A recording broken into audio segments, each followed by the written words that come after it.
Assalamualaikum warahmatullahi wabarakatuh. Sugrining puji kasangga ka Gusti Nu Maha Suci, sadaya puja kasangga ka Pangeran Nu Maha Kawasa. Kalayan kudrot sareng irodatna, mantena urang sadaya dina danget ayeuna tiasa kumpul ngariung amprok jongho. Hempak memperbayaksa dina tempat anu kalintang nyu gemana keunana. Mudah-mudahan hibar barokah kalih magfirah Allah Subhanahu wa taala ginularan ka urang sadaya. Amin. Tihilap sholawat kali salam mugia dilelerkeun ka panutan alam manusia nu pangmulyana nyaeta Habibana wa Nabiyana Muhammad sallallahu alaihi wasallam. Katuk kulawargina, para sahabat oge sadayana anu turut kana ajaran anjeunna dugi ka poe kiamah.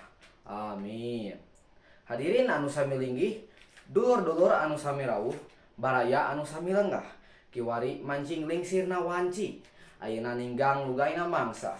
Urang sadaya anu hadir di dieu baris ngajadi saksi pikeun lumangsungna acara Paturai Tineung kelas 8 nurut diluluguan ku kulawarga bedar SMPN 8 Cimahi.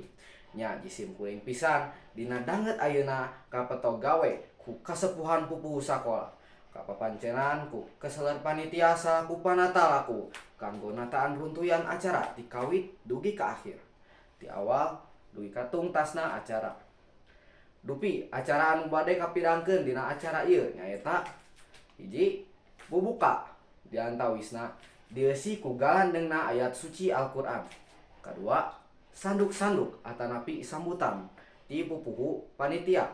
Katilu biantara sareng pangdeudel diantawisna biantara kahiji ti ketua OSIS, biantara kadua ti wawakil kelas 8, pangdeudel ti pupuh SMPN 8 Cimahi, jeung terakhir pangdeudel ti pupuh komite sakola SMPN 8 Cimahi. Jeung nu kaopat unjukan Paturai Tineung mangrupi upacara adat seren sumeureun para siswa siswi ka perwakilan. Mun sakieu wae ti abdi, billahi taufik wal hidayah. Wassalamualaikum warahmatullahi wabarakatuh.